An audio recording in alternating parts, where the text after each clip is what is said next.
This video is about common attributes, common emotions that humans share across cultures, and how knowing our center can make our interaction in the social sphere a lot more productive and make us more adept at dealing with situations. So, what do we know about the collective past of humanity? It not only includes evolution, but it also includes innovation, culture, and conflict. It encompasses a wide range of events, ideas, movements that have pretty much shaped the course of human history and the world as we know it today. We as humans share emotions. These shared emotions are a part of the fundamental human experience, and they stem from our biology, our psychology, our social interactions. The key emotional similarities in all human beings, regardless of our culture and upbringing, let's say, are happiness, sadness, fear, anger, surprise, disgust. You'll notice that emotional expressions on the face, like smiling when we are happy or frowning when we're sad, are remarkably similar across all human cultures. People from different countries can recognize basic emotions from facial expressions alone. Therefore, these emotional responses are innate and not really culturally influenced. So, at any given point of time, during interactions in a social sphere, we are interacting with others having similar or different emotions. The others that we interact with may not reciprocate our feelings. Like when you're happy sharing a news that causes sadness or disgust in somebody else. When you share a sad news and it incites anger in somebody else. When you communicate your fear to another and it is received with happiness or sadness or anger. Similarly, there are many permutations and combinations of these emotions in the social sphere. Then there's empathy. We all have a natural tendency to empathize with others. Some have it more than others. This is crucial for social bonding, and it helps form connections and navigate complex social environments. Emotions tied to social connections such as love, affection, trust, and attachment are universal. These are positive emotions. These emotions are vital for the formation of close-knit relationships and communities. People that collaborate, that live together, stay together, think together. Then there are moral emotions like guilt, shame, pride, and empathy. These are also part of the shared human moral framework. Guilt, shame, pride, and empathy are usually used in a social setting to regulate behavior and can contribute to maintaining order and cooperation.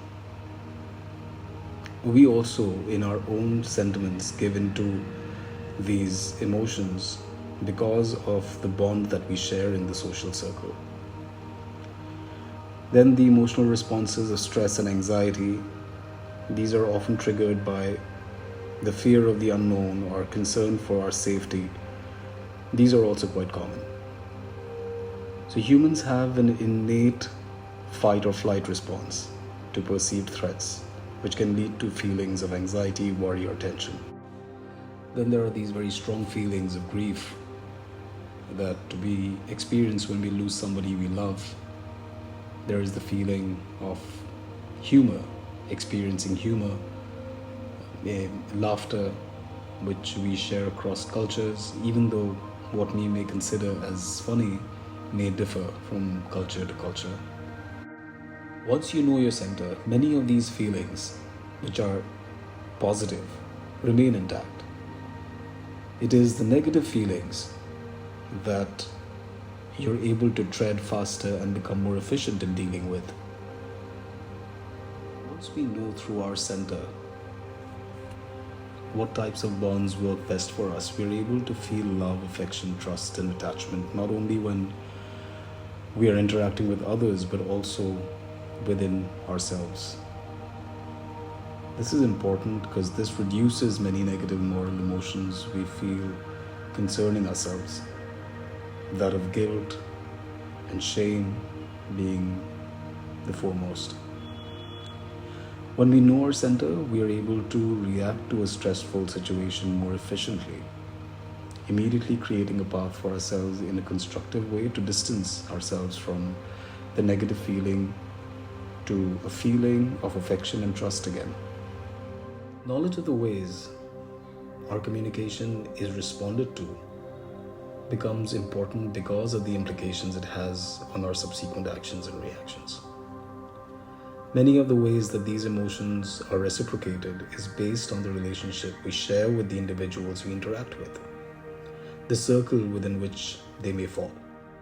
Any person's world basically comprises of family members, immediate or extended, friends, close family friends, or friends or acquaintances, co-workers and colleagues, workplace relationships, neighbors, strangers, romantic partners, acquaintances, casual connects, teachers, mentors, coaches, leaders, community, religious, political, service providers.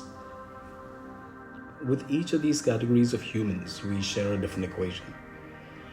There may be an overlap between the categories, but primarily the equation remains the same. Emotional equation based on sympathy and empathy, emotional support. Social equation, friendship, cooperation, etc.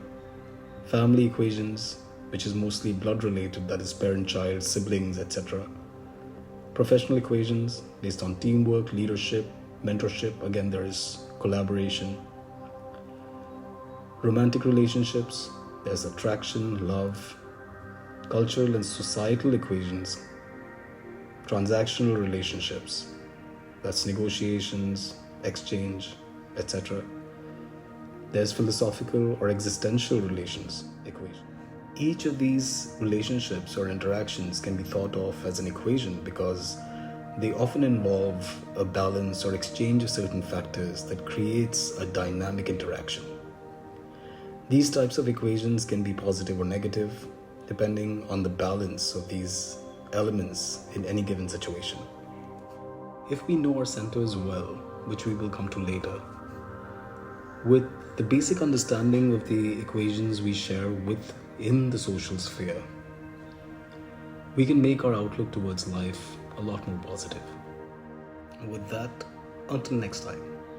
If you like the video and think the content is helpful, please don't forget to subscribe, because I'm dealing with several topics that form a part of a series that is aimed at achieving a similar end